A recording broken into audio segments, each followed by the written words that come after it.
پیارا قصہ بما اوحینا، تاکہ ہم اس قرآن کے ذریعے جو ہم نے آپ کی طرف نازل کیا ہے، ہم ایک پیارا قصہ آپ سے بیان کرتے ہیں۔ وَإِن كُنتَ مِن قَبْلِهِ لَمِنَ الْغَافِلِينَ، اگرچہ اس سے پہلے آپ اس کی خبر رکھنے والوں میں سے نہ تھے۔ قصہ کیا ہے؟ قصہ یہاں سے شروع ہوتا ہے۔ اِذْ قَالَ يُوسُفُ لِأَبِيهِ، جب کہا حضرت یوسف علیہ السلام نے اپنے باپ سے، کیا کہا یا ابتی، اے میرے باپ، انی رأیت احد عشر کوکبا، بے شک میں نے خواب میں دیکھے ہیں 11 ستارے، والشمس اور سورج، والقمر اور چاند، رأیتہم لی ساجدین، کہ وہ مجھے سجدہ کر رہے تھے۔ یہ خواب دیکھا حضرت ابراہیم علیہ السلام کے بیٹے حضرت اسحاق علیہ السلام، اور حضرت اسحاق علیہ السلام کے صاحبزادے حضرت یعقوب علیہ السلام۔ حضرت یعقوب علیہ السلام نے کئی نکاح فرمائے، اللہ نے آپ کو 12 بیٹے عطا فرمائے۔ 2 بیٹے تھے آپ کے، حضرت یوسف علیہ السلام اور حضرت بنیامین علیہ السلام، جو ایک والدہ سے تھے۔ حضرت یوسف علیہ السلام بڑے حسین و جمیل تھے، بڑے خوبصورت تھے۔ کچھ لوگ ظاہراً خوبصورت ہوتے ہیں تو کچھ کی ساتھ عادتیں بھی بڑی خوبصورت ہوتی ہیں، بڑے نفیس، بڑے فرما بردار، بڑی میٹھی ٹھنڈی بات کرنے والے۔ ہوتا یہ ہے کہ جب کوئی بچہ پیارا بھی ہو اور عادتیں بھی اچھی ہوں تو ماں باپ کی آنکھوں کا تارا بن جاتا ہے، باقی محنت کرنے کی بجائے شکوہ کرنا شروع کر دیتے ہیں۔ تو حضرت یوسف علیہ السلام کے والد حضرت یعقوب علیہ السلام اپنے بیٹے سے بڑا پیار کرتے تھے۔ اور آج اس واقعے میں آپ کو یہ بھی سمجھ آئے گی کہ ساری زندگی لوگوں نے ماں بیٹے کا پیار بیان کیا ہے، یہ وہ واقعہ ہے جس نے باپ بیٹے کا پیار بیان کیا اور انوکھے انداز میں بیان کیا۔ یعنی باپ اور بیٹے کے پیار کا بھی کوئی شخص کسی جگہ تصور کر سکتا، اسے ماپا اور تولا جا سکتا نہیں ہے۔ تو حضرت یعقوب علیہ السلام کے صاحبزادے تھے یوسف علیہ السلام، آپ بڑا پیار کرتے تھے، تو باقی بھائی تھوڑا حسد کرنے لگے، انہیں جلنا شروع کر دیا۔ حضرت سیدنا یوسف علیہ السلام ایک دن فرمانے لگے اپنے والد سے کہ ابا جی میں نے خواب دیکھا ہے کہ 11 ستارے، سورج اور چاند مجھے سجدہ کر رہے ہیں۔ قال یا بنی لا تقصص رؤیاک علی اخوتک، کہ بیٹا اپنا خواب اپنے بھائیوں سے نہ بیان کرنا، اپنا خواب اپنے بھائیوں سے نہ بیان کرنا، فیکیدوا لک کیدا، ہو سکتا ہے وہ تیرے خلاف کوئی سازش رچیں۔ کیوں رچیں؟ اس لیے کہ ان الشیطان للانسان عدو مبین، بے شک شیطان آدمی کا کھلا ہوا دشمن، وہ ہر وقت وسوسہ اندوزی کرتا ہے۔ تو لہٰذا بھائیوں سے بات بیان آپ نے نہیں بیان کی۔ آہستہ آہستہ نا وہ حسد بڑھتا، حسد بہت بڑی بیماری ہے۔ اگر نبیوں کے بیٹوں میں ہو سکتا ہے تو عام انسانوں میں کیوں نہیں ہو سکتا؟ انبیاء کے بیٹے اگر کر سکتے ہیں تو عام لوگ بھی۔ آپ جب کسی شخص کو دیکھیں نا کسی کے بارے میں کچے جملے بول رہا ہے، کمزور بات کر رہا ہے، تو پہلے اچھی طرح ٹٹول لیں کہ حق بیان کر رہا ہے یا صرف حسد کے بیچ رہ کے گفتگو کر رہا ہے۔ بہت بڑی بیماری ہے۔ انہوں نے ایک چال بنائی 10 نے مل کے کہ اس طرح کریں کہ ان کو کوئی سخت سزا دیں، انہیں قتل کر دیتے ہیں۔ پھر کہنے لگے مارتے نہیں، کنویں میں پھینک دیتے ہیں۔ حضرت یعقوب علیہ السلام کی بارگاہ میں حاضر ہوئے تو حاضر ہو کے عرض کی کہ ہم سیر کرنا چاہتے ہیں تو ہمارا بھائی یوسف بھی تو ہمارا بھائی ہے نا، ہمارے ساتھ بھیجیں، وہاں کھیلے گا، کودے گا، کھائے گا، پیے گا۔ حضرت یعقوب علیہ السلام نے فرمایا نہیں، مجھے ڈر لگتا ہے کہ کہیں میرے یوسف کو کوئی تکلیف نہ پہنچ جائے۔ کچھ ایسے ہوتے ہیں جنہیں جدا کرنے کو دل ہی نہیں کرتا کہ وہ جائیں نہ۔ کئی دفعہ بعض بچے نالائق ہوتے ہیں، وہ جدا ہوتے ہیں لیکن ان کو جدا کرنے کو دل، لیکن حضرت یوسف تو لائق بچے تھے نا اپنے والد کے، ان کا بھی نہیں ارادہ تھا۔ بھائی لے گئے اور لے جا کر کے حضرت یوسف علیہ السلام کو پہلے بہت زیادہ مارا، پھر حضرت یوسف علیہ السلام کا کرتا اتار کے ان کے ہاتھ باندھے، پھر بڑے بھائی نے یہودا نے رسی کے ساتھ باندھ کے کنویں میں لٹکا دیا، اور پھر جب درمیان میں پہنچے تو پھر رسی کو کاٹ دیا۔ حضرت یوسف جب گرے پانی میں آواز آئی تو ہنسے۔ مفسرین نے لکھا ہے کہ اللہ تعالیٰ نے حضرت جبریل امین کو بھیجا فرمایا جاؤ میرے یوسف کو پکڑ کے نا تو احتیاط کے ساتھ نیچے رکھ دو۔ حضرت یوسف کو رکھ دیا گیا۔ 3 دن اور 3 راتیں جناب یوسف کنویں میں رہے۔ بچانے والا زیادہ بڑا ہے، محفوظ رکھنے والا زیادہ طاقتور ہے۔ 3 دن اور 3 راتیں کنویں میں رہے۔ انہوں نے کیا کیا کہ حضرت یوسف کا کرتا چونکہ اتار لیا تھا، 2 کرتے انہوں نے پہنے ہوئے تھے، بعد میں مفسرین نے لکھا ہے ایک تو کرتا وہ تھا جنہوں نے استعمال کیا، تو ایک کرتا بطور تعویذ کے حضرت یعقوب نے ان کے گلے میں ڈال دیا بطور برکت کے، تو وہ کرتا بھی ان کے گلے میں تھا۔ ایک کرتے سے انہوں نے باندھ دیا، دوسرا کرتا جو تھا نا اس کو خوند لگا کے نا بکری کا، تو حضرت یعقوب کے پاس آئے اور جب دروازے تک پہنچے تو شور کرنے لگے زور زور سے۔ حضرت یعقوب پریشان ہو کے باہر آئے، چونکہ وہ بکریاں بھی ساتھ لے کے گئے تھے، بکریاں چرایا کرتے تھے، تو کہا بکریوں کو بھیڑیا تو نہیں پڑ گیا؟ تو کہنے لگے حضور بکریوں کو تو نہیں پڑا، پر حضرت یوسف کو لے گیا ہے۔ اور حضرت یوسف علیہ السلام شہید ہو گئے۔ حضرت یعقوب علیہ السلام نے نا وہ کرتا دیکھا تو کرتا دیکھ کے فرمانے لگے بڑا سیانہ تھا بھیڑیا، یوسف سارا کھا گیا ہے پر کرتا کسی جگہ سے پھٹا بھی نہیں۔ اس کا مطلب ہے کہ حضرت یعقوب کو سمجھ آ گئی کہ میرے یوسف کو بھیڑیے نے کھایا نہیں ہے۔ یہ قرآن مجید ہے۔ فرمایا بڑا سمجھدار تھا بھائی، کرتا پھٹا بھی نہیں اور یوسف وہ سارا کھا گیا۔ اب یہ روز وہاں بکریاں چرانے جاتے تھے، یا جناب یعقوب تو رونے لگے تو بھائی روز جاتے تھے، جھانک جھانک کے دیکھتے تھے کہ یوسف ہے کہ نہیں۔ تیسرے دن ایک قافلہ وہاں سے گزرا جو مصر جا رہا تھا، انہوں نے پانی نکالنے کے لیے جب ڈول لٹکایا تو حضرت یوسف نے پکڑ لیا۔ اس شخص نے حضرت جناب یوسف علیہ السلام کو اوپر کھینچا، جب واپس اوپر زندہ نکل آئے تو بھائی پھر حیران ہو گئے، ابھی بھی شکر ادا نہیں کیا کہ 3 دن کے بعد دیکھو اللہ نے کتنا فضل فرمایا ہے۔ لیکن وہ پھر کہنے لگے قریب آ کے نا اس سے، یہ ہمارا بھاگا ہوا غلام ہے،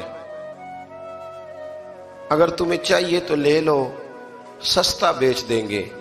حضرت یوسف کا قول بعد مفسرین نے لکھا ہے، آپ فرماتے ہیں کہ مجھے جب انہوں نے تھپڑ مارے تو اتنی تکلیف نہیں ہوئی، کنویں میں پھینکا تو اتنی تکلیف نہیں ہوئی، تکلیف تب ہوئی جب انہوں نے مجھے بھائی نہیں مانا اور کہنے لگے یہ ہمارا بھاگا ہوا غلام ہے۔ تو کہا کتنے کا بیچو گے؟ کہا تم 20 درہم دے دو اور لے لو۔ 20 درہم کا جناب یوسف کو بیچ دیا۔ وہ لے گئے مصر کی منڈی میں، وہاں قیمت لگنے لگی، کتنے ہزار، اتنے ہزار، اتنے ہزار۔ اللہ اکبر۔ جناب یوسف کہتے میں نے وہ رنگ بھی دیکھا کہ جب میرا باپ سب سے بڑھ کر مجھ سے پیار کرتا تھا، اور آج میں وہی یوسف ہوں جس کی بولیاں لگ رہی، جس کی بولیاں لگ رہی۔ عزیز مصر آ گیا، مصر کا جو مال خزانہ کا مالک تھا وہ شخص آ گیا۔ اس میں بھی کئی اقوال ہیں کہ وہ بادشاہ تھا کہ کیا تھا، بہرحال عزیز مصر آیا، خزانوں پر قبضہ اسی کا تھا۔ اس نے حضرت یوسف علیہ السلام کے وزن کے برابر سونا تول کے دیا، وزن کے برابر چاندی تول کے دی، وزن کے برابر اس نے ہیرے جواہرات دیے، پھر گھر لے گیا۔ اور جناب یوسف علیہ السلام فرماتے ہیں میں ایک آزمائش سے نکلا، جب گھر آیا تو بڑے سکون سے رہنے لگا۔ عزیز مصر نے اپنی بیوی زلیخا سے کہا اس کا خاص خیال رکھنا۔ فرماتے محبت ملنے لگی، پیار ملنے لگا، گھر میں بڑی خوشی سے رہنے لگا، پر اللہ کو کچھ اور ہی منظور تھا۔ آزمائش پر آزمائش ذرا دیکھیے گا، پہلے باپ کا پیار، پھر کنواں، پھر کنویں سے بچ گئے تو مصر کی منڈی۔ فرماتے ہیں وہاں سے میں بچ کے آیا تو عزیز مصر کے گھر رہنے لگا۔ زلیخا فریفتہ ہو گئی، گناہ کی دعوت دینے لگی، تو حضرت یوسف نے کہا قال معاذ اللہ، میں اللہ کی پناہ چاہتا ہوں۔ سارے دروازے بند کر کے جب وہ پیچھے بھاگی، اصل حسین وہی شخص ہوتا ہے جو اپنے باطن کے حسن کو بچا لیا کرتا ہے، جو سوداگری کرنے لگے وہ تھوڑا حسین ہوتا ہے۔ حضرت یوسف علیہ السلام جب بھاگے تو اس نے پیچھے سے پکڑ کے کرتا کھینچا، کرتا پھٹ گیا۔ ابھی آپ دروازے تک پہنچے تھے، عزیز مصر خود آ گیا۔ اس نے آگے کہا یہ کیا ہو رہا ہے؟ تو اس نے مکر کیا، زلیخا نے، کہنے لگی کہ ہونا کیا ہے اس کو گھر میں رکھ کے پالا ہے, اب جوان ہوا ہے تو معاذ اللہ اس نے میرے طرف دست درازی کرنے کی کوشش کی ہے. حضرت یوسف پھر خاموش ہو گئے. بھائی بیچ رہے تھے تو پھر بھی خاموش تھے. کبھی کبھی کچھ چیزیں خاموش رہ کے سہنی پڑتی ہیں. زخم پہ زخم کھا کے جی, خون جگر کے گھونٹ پی, آہ نہ کر لبوں کو سی, یہ عشق ہے کو دل لگی نہیں. حضرت یوسف علیہ السلام پھر چپ ہے. زلیخا نے بڑی باتیں کی. ایک دانا آدمی تھا, قرآن کہتا ہے ایک بولا بولنے والا, ایک عقل مند بولا. اس نے کہا دیکھو نہ زلیخا کی سنو نہ یوسف کی سنو. اگر تو کرتا آگے سے پھٹا ہوا ہے تو پھر غلطی ہے جناب یوسف کی, اور اگر پیچھے سے پھٹا ہے تو پھر زلیخا کی غلطی. حضرت یوسف کی معاذ اللہ پھر غلطی. تو عزیز مصر نے کرتا دیکھا تو پیچھے سے پھٹا تھا, لیکن امام قرطبی کہتے ہیں وہ کوئی عقل مند آدمی نہیں, وہ تو 4 مہینے کا بچہ تھا.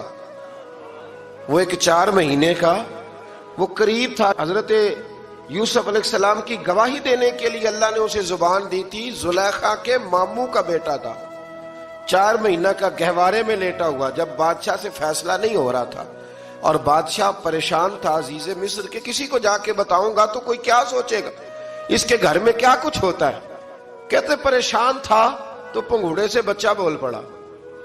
کہنے لگا بادشاہ اگر تو کرتا آگے سے پھٹا ہے تو پھر معاذ اللہ غلطی حضرت یوسف کی, اگر پیچھے سے پھٹا ہے تو پھر زلیخا کی. تو کرتا پیچھے سے پھٹا تھا. حضرت یوسف کے حق میں گواہی مکمل ہو گئی. اب آہستہ آہستہ نا دربار میں محل میں بات پھیلنے لگی. تو بیویاں کہنے لگی اوہو زلیخا تو ایک غلام پہ عاشق ہو گئی ہے, ایک غلام پہ. تو زلیخا کہنے لگی تم اجے میرا محبوب نہیں ڈٹھا. یہ رٹے ڈالنے والے دیکھتے نہیں اور دور کھڑے رہ رہ کے کہانیاں سناتے رہتے. اس نے کہا تو نے ابھی دیکھا نہیں نا, تو نے ابھی, تجھے کیا پتا ہو کہ ماجرا کیا ہے. تو کہنے لگی نہیں تو غلام پہ. اس نے کہا چلو تجربہ کراتی ہوں. ساری عورتوں کو بٹھایا, ہاتھ میں ایک ایک سیب دیا, ایک ایک چھری دی, اور جب پوری تیاری ہو گئی پھل کاٹنے کی عورتوں کی تو جناب یوسف سے کہا ذرا جھلک تو دکھاؤ. تو حضرت یوسف نے جب جھلک دکھائی تو قرآن کہتا ہے سیب کاٹنے کی بجائے ہاتھ کاٹ لیے, اور کہنے لگی اوہو یہ کوئی بشر نہیں, یہ تو کوئی فرشتہ ہے, یہ کوئی فرشتہ ہے, یہ تو کوئی اللہ تبارک و تعالیٰ کی طرف سے آنے والا کوئی کرامت والا عزت والا شان والا فرشتہ ہے.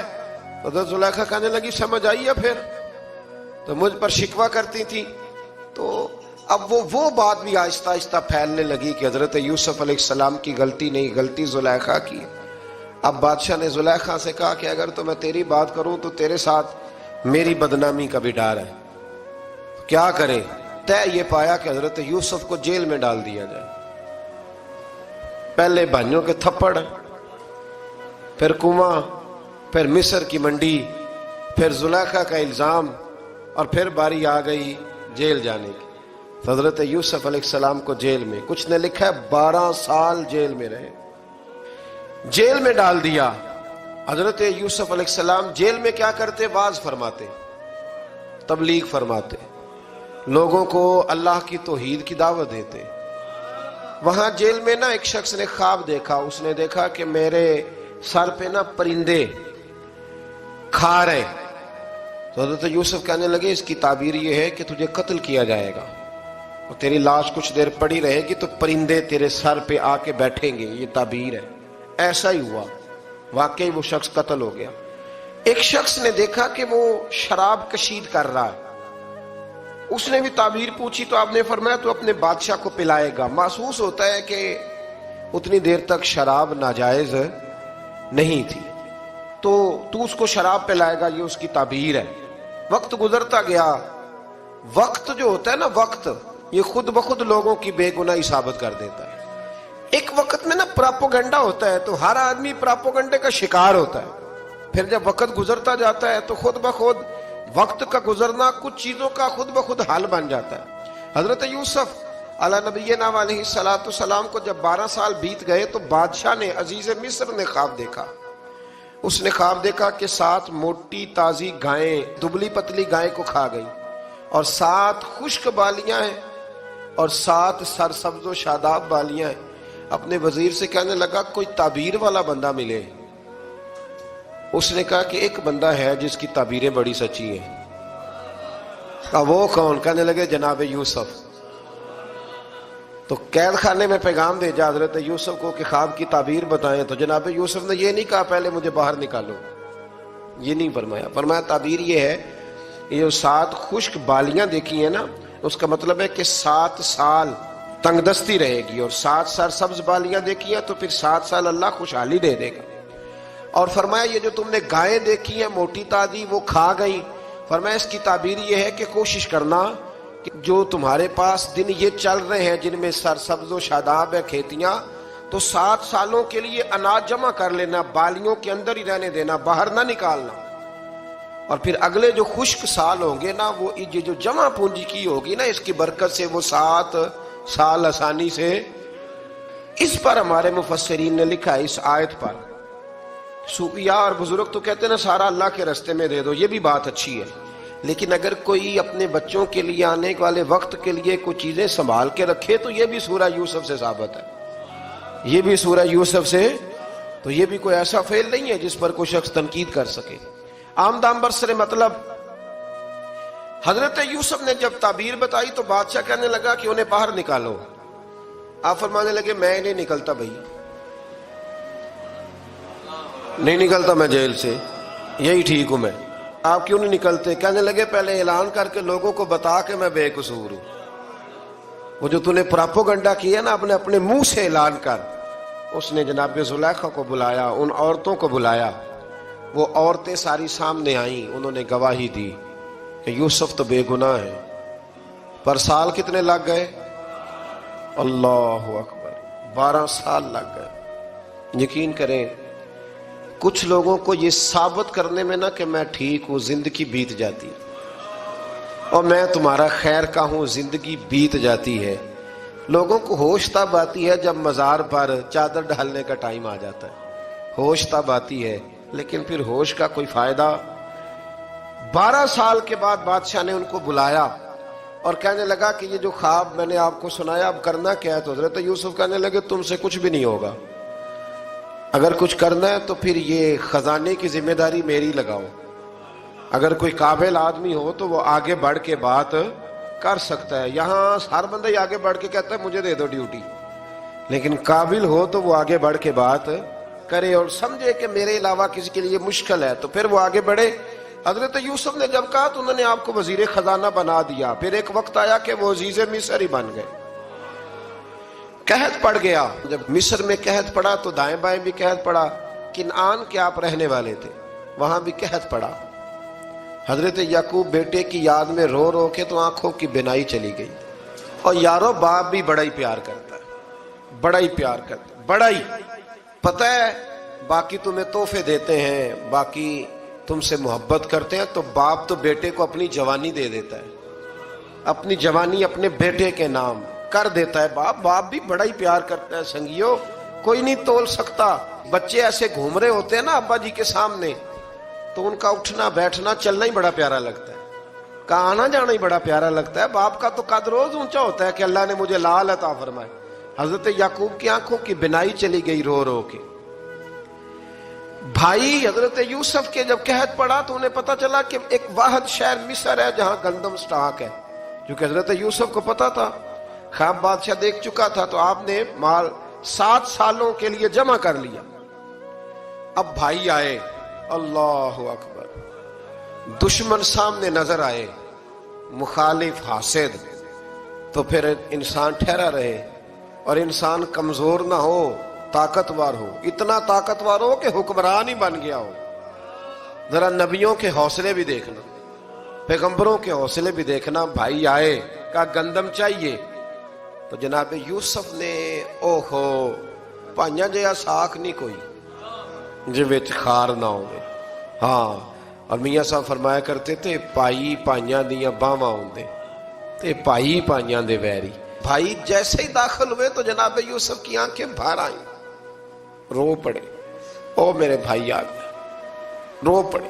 وزیر مشیر دائیں بائیں دیکھتے ہیں کہ حضرت یوسف کو کیا ہوا، رو پڑے اور بھر بھر کے گندم دی. اس کو اشارے کرتے چل تھوڑی اور ڈال دے. چل تھوڑی اور ڈال دے. جب بھائیوں کو دے چکے تو پھر فرمانے لگے کہ شاید اس سے گزارا نہ ہو، ضرورت پڑی تو دوبارہ بھی آ جانا. اپنی قوم کو ترس دے رہے تھوڑا تھوڑا کھاؤ، ان بھائیوں کو کہتے ہیں ضرورت پڑی نا آ جانا دوبارہ. اور کہنے لگے تمہارا ایک اور بھائی بھی ہے. کہاں ہے؟ بنیامین نام ہے. فرمایا ہو سکے تو اسے بھی لے آنا. بھائی پیسے لے کے آئے تھے گندم لینے کے لیے، اور جب واپس جانے لگے تو حضرت یوسف نے ان کی رقم دوبارہ رکھ دی، وہ دوبارہ ان کی بوریوں میں رکھ دی. گھر جا کے انہوں نے کھولی تو گندم بھی تھی اور پیسے بھی تھے. اب بھائیوں سے پیسے تھوڑی وصول کرنے. جا کے اپنے والد سے کہنے لگے ابا بادشاہ بڑے دیکھے ہیں پر اس میں کوئی خوشبو دیکھی. تو اس نے کہا ہے کہ اپنے دوسرے بھائی کو بھی لے کے آنا. تو بنیامین کو لے جائیں.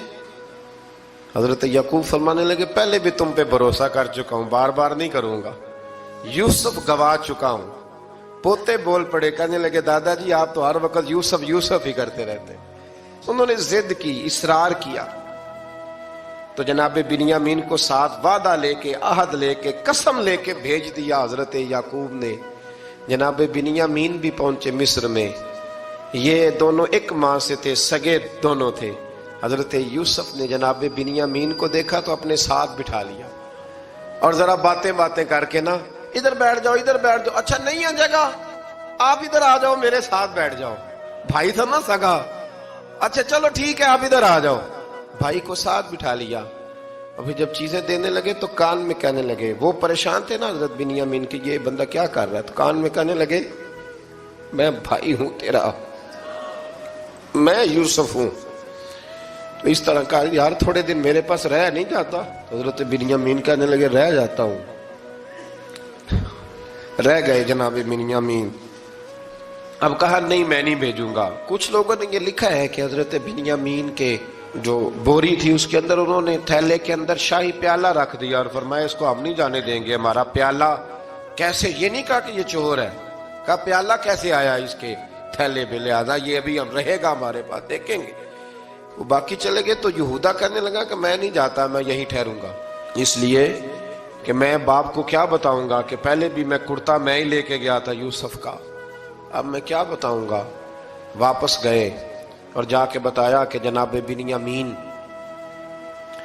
کو انہوں نے رکھ لیا ہے، معاملہ بن گیا ہے. وہ کہتے ہیں کیسے پیالہ آیا ہے؟ شاہی پیالہ. حضرت سیدنا یعقوب علیہ السلام فرمانے لگے میں نے تمہیں پہلے ہی کہا تھا کہ تم میرے بنیامین کو بھی لے جا رہے ہو. پہلے میں بھروسہ کر کے یوسف کے معاملے میں پریشان ہوں. فرمایا اس طرح کرو، جاؤ ڈھونڈو جا کے میرے یوسف کو اور ڈھونڈو جا کے میرے بنیامین کو، جاؤ تلاش کرو. اللہ اکبر. بھائی دوبارہ آئے، گندم بھی ختم ہو گئی تھی. آتے ہی کہا کہ اے عزیز مصر بڑی بری حالت ہے، ہم بڑے پریشان ہیں، ہمارے باپ کی رو رو کے آنکھیں چلی گئی ہیں، مہربانی کرو کچھ گندم بھی دے دو اور اس طرح کرو کہ ہمارا بھائی بھی ہمیں واپس کر دو تاکہ ہم اسے لے جائیں اور ہمارے والد گرامی کی آنکھیں ٹھنڈی ہوں. حضرت یوسف علی نبینا علیہ الصلوۃ والسلام ان کی باتیں بھی سننے لگے اور غور سے ان کے چہرے بھی دیکھنے لگے، غور سے. تو جب انہوں نے حضرت یوسف علیہ السلام کی طرف غور سے دیکھا تو حضرت یوسف کہنے لگے مجھے پہچانتے ہو؟ پہچانتے ہو؟ کہا نہیں. فرمانے لگے میں یوسف ہوں. قال انا یوسف، کہنے لگے میں یوسف ہوں. اور حضرت بنیامین کی طرف اشارہ کر کے کہنے لگے وہذا اخی، اور یہ میرا بھائی ہے. میں یوسف ہوں اور یہ میرا بھائی ہے. اور فرمانے لگے اللہ نے ہم پر احسان کیا ہے، اور جو تقوی اختیار کرتا ہے اور صبر کرتا ہے اللہ تعالیٰ اس نیک کے اجر کو کبھی ضائع یہ نہیں فرمایا میں نے بڑے تقوی کیے پرہیزگاری کی تو بچ گیا. فرمایا جو بھی تقوی اختیار کرے گا، جو بھی صبر کرے گا، اللہ اس نیک کے اجر کو کبھی ضائع نہیں کرے گا. پھر فرمانے لگے جاؤ آج تم پر کوئی گناہ نہیں، جاؤ. ایک دم ہی اسی وقت ہی فرمایا جاؤ میں نے تمہیں معاف کیا، جاؤ میں نے تمہیں معاف کیا. اور فرمانے لگے میری دعا ہے کہ میرا رب بھی تمہیں معاف کر دے. پھر فرمایا یہ میری قمیض لے جاؤ، میرا کرتا، اور میرے باپ کی آنکھوں پہ ڈال دینا، امید ہے ان کی آنکھوں کی روشنی واپس آ جائے. جاؤ لے جاؤ. تو وہ کرتا لے کے گئے. اذهبوا بقمیصی ھذا، یہ میرا کرتا لے جاؤ. دیکھو اللہ والوں کے وجود سے جو چیز لگ جائے تبرک بن جاتی ہے. تو وہ کرتا لے کے گئے بھائی، ابھی دور ہی تھے. تو قرآن مجید کہتا ہے ابھی وہ دور تھے تو سیدنا یعقوب علیہ السلام فرمانے لگے بھئی مجھے یوسف کی خوشبو آ رہی ہے، مجھے نا یوسف کی. اللہ اکبر، کون اندازہ کرے باپ اور بیٹے کی محبت کا.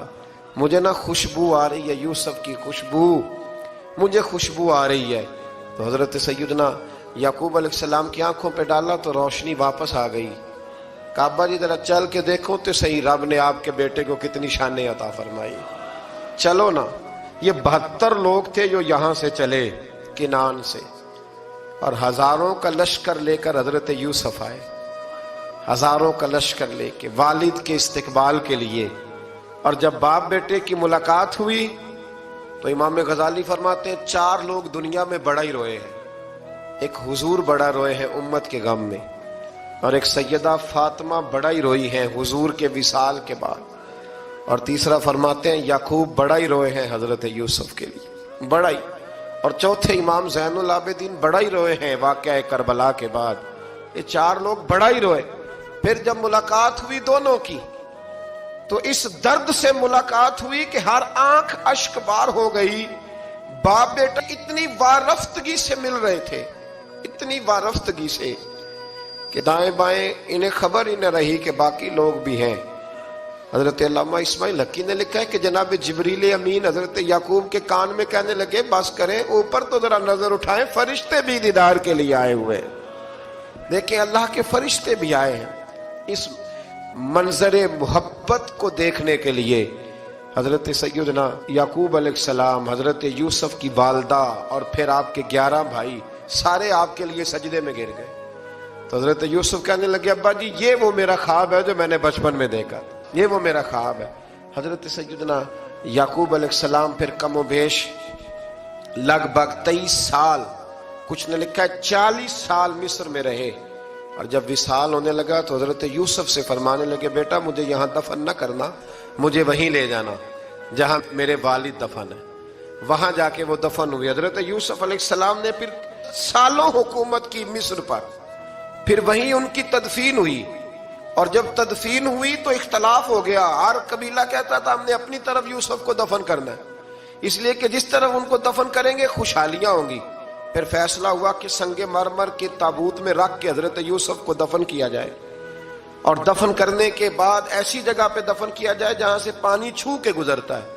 تو ان کو وہاں دفن کیا گیا، پانی چھو کے گزرتا تھا، لوگ کھیتیوں کو لگاتے تھے اور مصر سرسبز و شاداب رہتا تھا. اور پھر حدیث پاک میں موجود ہے، مولا علی شیر خدا رضی اللہ تعالی عنہ فرماتے ہیں کہ نبی کریم علیہ الصلوۃ والسلام کی بارگاہ میں ایک اعرابی آیا. حضور نے فرمایا کچھ مانگ لو. اس دیہاتی سے حضور نے فرمایا ہے آج وہ مائل باتا، اور بھی کچھ مانگ لے. تو کہنے لگا حضور آپ مجھے سواری کے لیے اونٹ دے دیں. حضرت علی کہتے ہیں میں نے کہا ہے افسوس، مانگا بھی تو کیا مانگا. حضور نے فرمایا چل کچھ اور مانگ لے. کہنے لگا چلے آنے جانے کے لیے کرایہ بھی دے دیں، زادرہ بھی دے دیں، کھانے. کیا مانگا؟ تو حضور علیہ السلام نے اسے دے دیا. تو محبوب فرمانے لگے تجھ سے تو موسیٰ علیہ السلام کے دور کی وہ بوڑھی اچھی تھی. کہا وہ بوڑھی کون سی بوڑھی؟ تو حضور علیہ السلام فرمانے لگے رب کریم نے حضرت موسیٰ کو حکم دیا کہ جب آپ مصر سے نکلیں تو حضرت یوسف کی قبر کو کھود کر ان کا تابوت بھی ساتھ لے جائیں. حضرت سیدنا موسیٰ علیہ السلام نے عرض کی مالک وہ کیسے پتہ چلے گا؟ فرمایا وہ تو آپ نے خود ہی پتہ کرنا ہے کہ وہ تابوت کہاں ہے. وہ دریا کے اندر تھا، کیسے پتہ کرنا ہے؟ پتہ کرتے کرتے پتہ چلا کہ ایک بوڑھی اماں ہے، اسے پتہ ہے تابوت کہاں ہے. وہ کدھر ہے تابوت؟ تو بوڑھی اماں کو پتہ ہے. حضرت موسیٰ بوڑھی کے پاس گئے، کہنے لگے اماں وہ تجھے پتہ ہے یوسف کی قبر کہاں؟ کہنے لگی پتہ ہے. تو کہا اماں پھر بتا دو. کہنے لگی مفت میں بتا دوں، نبی کے مزار کا ایڈریس اور فری میں بتا دوں، یہ کیسے ہو سکتا ہے؟ تو حضرت سیدنا موسیٰ فرمانے لگے چل قیمت لے. طبرانی کی حدیث ہے، حضور بیان فرماتے حضرت موسیٰ کہنے لگے بتا کیا لے گی؟ کہنے لگی مجھے نہ جنت میں وہ والا مکان دلائیں جس کے پڑوسی موسیٰ علیہ السلام ہو. میری اور آپ کی دیوار کٹھی ہو کی عقیدہ کند اللہ اکبر. تو حضرت موسیٰ کہنے لگے چل اماں مہربانی کر جنت مانگ لے, اب تو پڑوس ہی مانگنے لگ گئی ہے. تو اب نبیوں کا درجہ تو بڑا ہوگا, تو دینے والا اللہ ہے, میں دعا کرتا ہوں. تو کہنے لگی جی ٹھیک ہے, اگر آپ نہیں دیتے تو میں ایڈریس نہیں بتاتی. تو حضور فرمانے لگے اس سے تو وہ اچھی تھی. حضرت موسیٰ نے عرض کی کہ یا اللہ یہ نہیں بتا رہی تو اب کیا کروں؟ فرمایا موسیٰ وعدہ تو کر لے, مکان میں دے دوں گا, وعدہ کر لے. تو حضرت سیدنا یوسف کا مرتبہ دیکھیے کہ ان کے مزار کا پتہ بتانے کے لیے, مزار کا پتہ بتانے کے لیے اس خاتون نے حضرت موسیٰ سے جو قیمت لی وہ یہ تھی کہ میں جنت میں آپ کی پڑوسی بنوں گی, پھر ایڈریس بتاؤں گی. تو حضرت موسیٰ نے وعدہ کیا تو پھر اس نے پتہ بتایا کہ فلاں جگہ مزار ہے. یہ تقریباً سینکڑوں سال بعد حضرت موسیٰ وہ وہاں سے نکال کے تابوت وہ اپنے ساتھ لے کر کے گئے. یہ وہ واقعہ جسے قرآن نے احسن القصص قرار دیا. اللہ کریم نے ہمیں اس واقعے میں یہ بتایا ہے کہ معاملات زندگی سے گھبرایا نہ کرو. جب بھی کوئی آزمائش آتی ہے نا تو پھر اللہ دو آسانیاں عطا کرتا ہے. اور یہ بھی یاد رکھیں جو آسانیوں والے ہوتے ہیں نا آزمائشیں بھی انہیں آتی ہیں. جو لاڈلے زیادہ ہوتے ہیں کئی دفعہ تکلیفیں بھی زیادہ. اللہ تعالیٰ لاڈلوں کو تکلیفوں سے محفوظ رکھے, لیکن تکلیفیں بھی زیادہ انہیں آتی ہیں. حضرت یوسف لاڈلے تھے تو سیدھے کنویں میں گئے تھے, لیکن اللہ بڑا کریم ہے, بھائیوں نے 20 درہم قیمت لگائی تو رب کریم نے فرمایا دیکھنا پھر میں اپنے یوسف کی کیا قیمت بیان کرتا. پھر کروڑوں اور اربوں قیمت لگی, پھر کہاں کی آزمائش تھی, کہاں کی بات تھی. وہ ہر جگہ صابر رہے, کسی جگہ ان کا کوئی شکوہ نظر, ایک تقوی دوسرا صبر, خاموشی. ہم لوگ نہ بول کے لڑ کے فتح حاصل کرنا چاہتے ہیں. یاد رکھنا, آخری بات عرض کرنے لگا ہوں,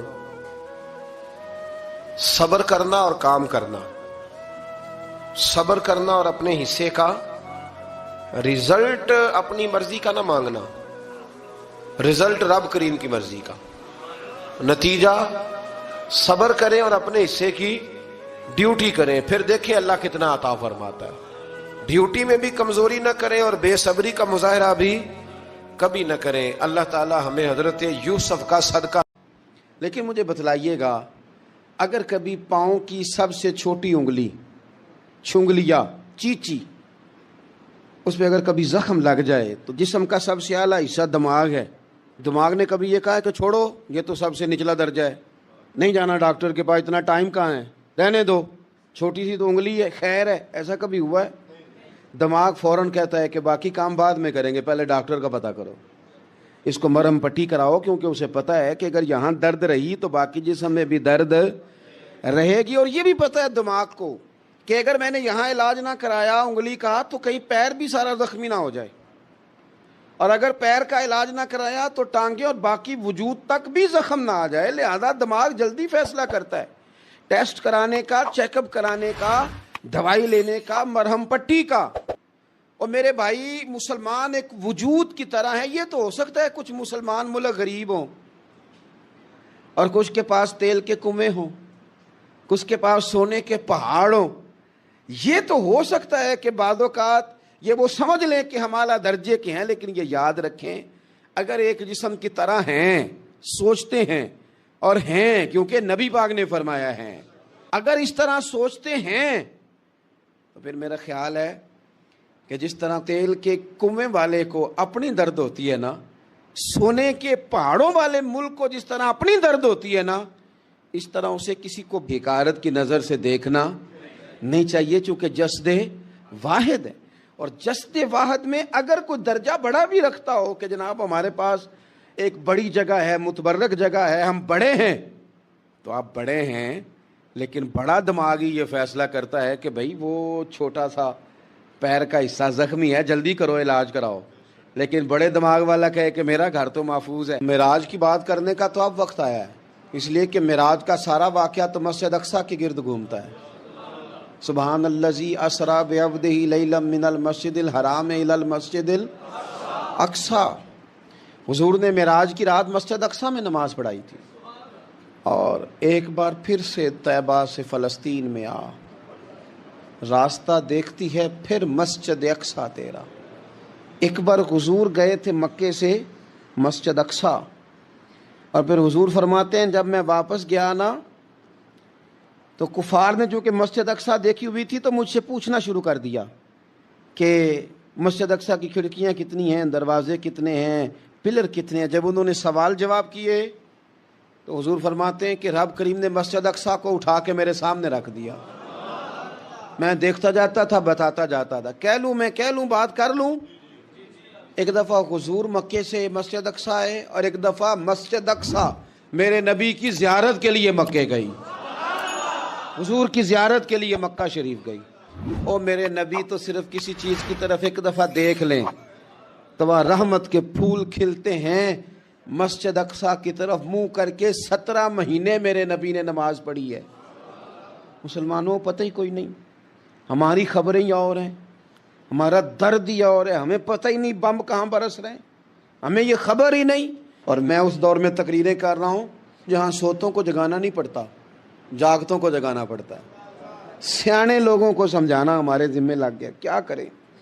اس قوم کو سکھانا پڑتا ہے جسے پتہ سارا ہے لیکن جان بوجھ کے آنکھیں ہماری بند ہیں۔ یہ مولوی کو بات کرتا تو لوگ کہتے دیکھو مولوی گالی دیتا ہے، لیکن اگر قائد اعظم محمد علی جناح کہے کہ اسرائیل امریکہ کی ناجائز اولاد ہے تو پھر تو تمہیں ہضم کر لینا چاہیے نا، پھر تو لبرل کو بھی ہضم ہونا چاہیے نا کہ قائد اعظم نے کہا ہے، اور اس ناجائز بچے کو تم نے اتنی طاقتیں دے دی کہ وہ مسلمانوں کے قبلہ اول میں نماز پڑھنے والوں کو بھی نہ بخشے۔ کہاں گئی تمہاری وہ انسانی حقوق کی بڑی بڑی تنظیمیں، کدھر گئی؟ اور میرا پاکستانی میڈیا سے بھی سوال ہے، چند دن پہلے سیالکوٹ میں ایک واقعہ ہوا، ناانصافی ہو گئی ناانصافی ہو گئی جی ایک بی بی کے ساتھ، ہر بندے نے شور مچایا، بڑے بڑے طوفان اٹھتے ہیں، کیوں ہوا جی کیوں ہوا؟ مسجد اقصی کی توہین ہو گئی تو پھر طوفان کیوں نہیں اٹھا؟ ٹاک شو کیوں نہیں ہوئے؟ بحثیں کیوں نہیں ہوئی؟ میں اس موم بتی مافیا کا کیا کروں؟ ان لبرل لوگوں کا کیا کروں؟ ان کے سپورٹروں ووٹروں کا کیا کروں؟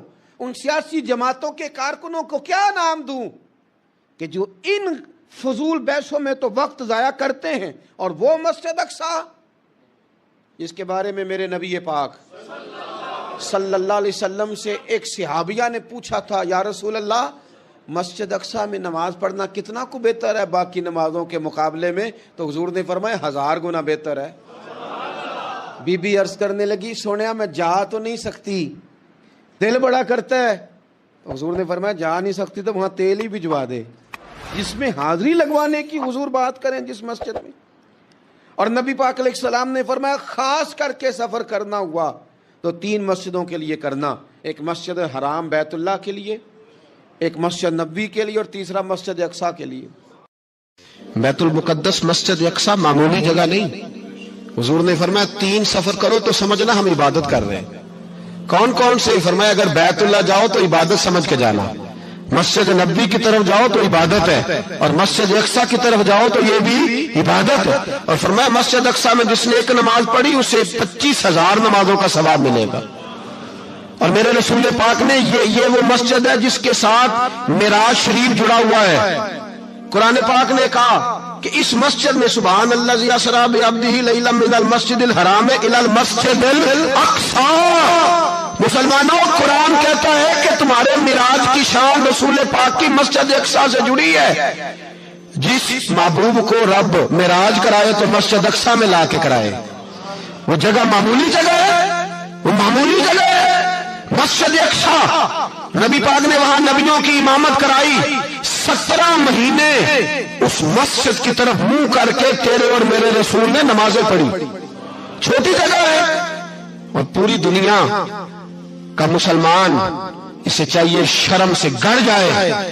ایک امریکہ کا صدر بول کے کہتا ہے کہ اسرائیل کو اجازت ہے اسے دارالحکومت بنائے، اور مسلمان حکمران بیان دے رہے ہیں ظالموں لٹیروں تم اپنی سیاستیں چمکانے کے لیے پہلے ایک دوسرے کو گالیاں دیتے ہو، پھر اکٹھے بیٹھ جاتے ہو نمبرنگ کرنے کے لیے۔ تم دین کے اس مسئلے میں سارے اکٹھے کیوں نہیں بیٹھے؟ سارے پاکستان کے سیاستدانوں کو، علماء اور مشائخ کو چاہیے تھا ایک پیج پہ اکٹھے ہوتے، اکٹھے بیٹھ کے ایک بیان ہی دے دیتے، ایک بات ہی کر دیتے. پھر میرا سلوٹ ہے ترکی کے صدر کو، پھر میرا سلوٹ ہے ترکی کے صدر کو.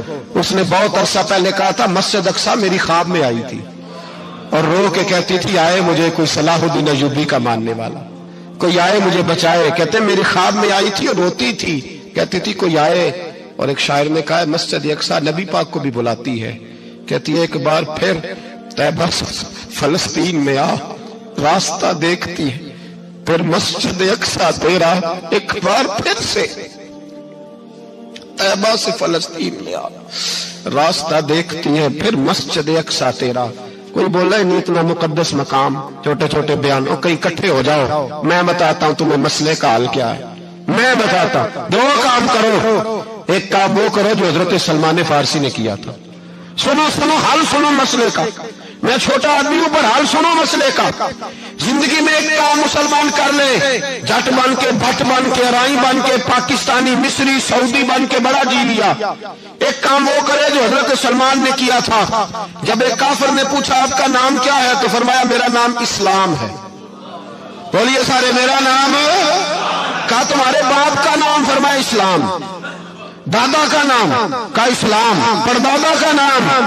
بازو تیرا توحید کی قوت سے کمی ہے، اسلام تیرا دیش ہے تو مصطفی ہے. ایک کام وہ کرو جو حضرت سلمان نے کیا تھا. کافر جب پوچھے تو کہو ہم سارے اسلام ہیں. ہم سارے کیا ہیں؟ ہم پہلے مسلمان ہیں، باقی بعد میں کچھ اور.